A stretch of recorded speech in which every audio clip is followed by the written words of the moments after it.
Good morning, good morning, good morning. This is 1.4 from the November 2021. Refer to the South African weather map. This is the map that we have. You can see, guys, when you see this condition within the interior, obviously this tells you that it is summer. We have a thermal low. This is summer. This is what I tell you. You can see also the region of the high pressure system that the South Atlantic high is moving, it's reaching towards. You see, it's reaching towards what? It's reaching or elongation of isobars towards the low pressure. You can also have an idea that is within what? It's also within summer.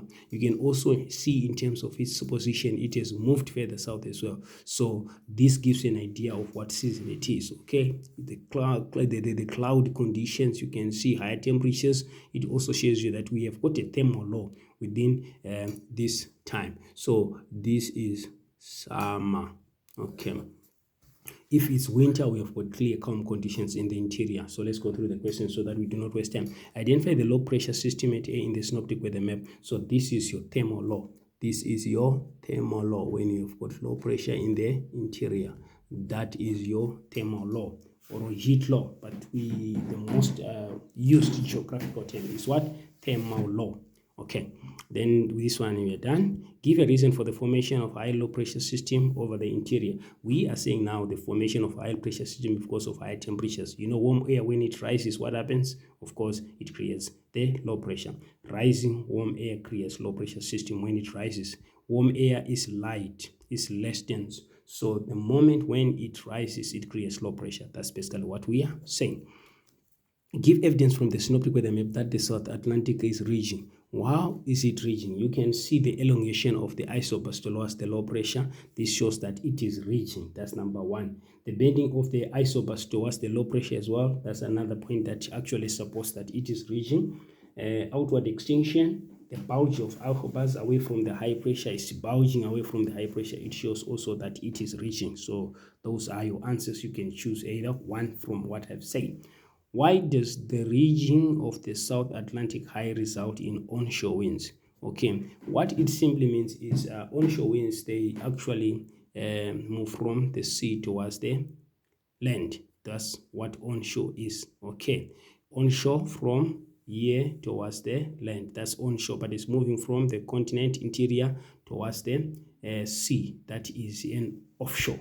Okay, so what does the region of South Africa result in onshore winds? Okay, let's see now. 1.1.4 is the anti-clockwise movement, anti-clockwise circulation from high pressure. Anti-clockwise circulation. It's anti-clockwise circulation from high pressure going towards the interior. That's number one.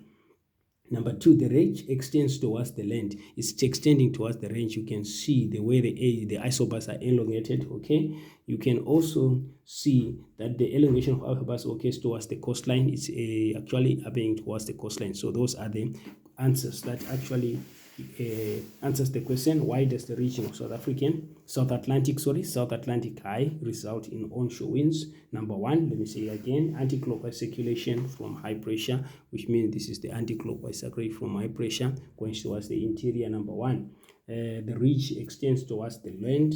I've talked about that. It's extending towards the land. You can see it's also extending towards the coastline. Okay, the last one, describe the weather conditions at Port Elizabeth as a result of onshore winds.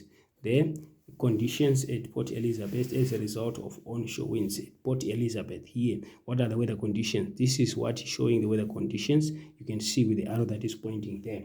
What are the weather conditions? Number one, it results in south-southeast winds. So you can see it's coming from here, south-southwest. That's basically what we are talking about. This shows the direction from where it's coming from and where it's heading to. The wind, we name them according to the direction it's coming from. So it results in south-south winds, which is anti-clockwise. Okay, it results in south-south winds, anti-clockwise circulation from the high pressure. There's also increase in wind speed. There's also increase in wind speeds and strong gale force winds. Precipitation in the form of rainfall, you can see it's overcast. Okay, there's precipitation in the form of rainfall.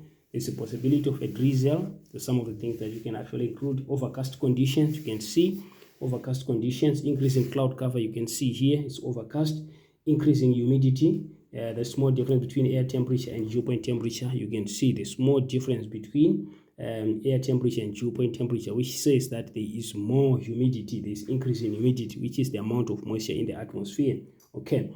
Then decrease in air temperature, there's a decrease in air temperature as air adverbs onto the land. So those are some of the things that you can actually talk about. Those are some of the things that you can actually talk about. Describe the weather conditions. We are simply describing what we are seeing here. So we have said that results in south-southeast winds, anti-clockwise circulation from the high pressure. There's increase in wind speeds, strong gale force winds. There's precipitation in the form of rainfall, possibility of a drizzle, overcast conditions, that is increase in cloud cover. You can see it's overcast. There's also increasing in humidity. Why? Because of the small difference between your air temperature and the dew temperature, which means there's high humidity. Then lastly, the decrease in air temperature is the air adverbs over the land, onto the land. So that's your answer there.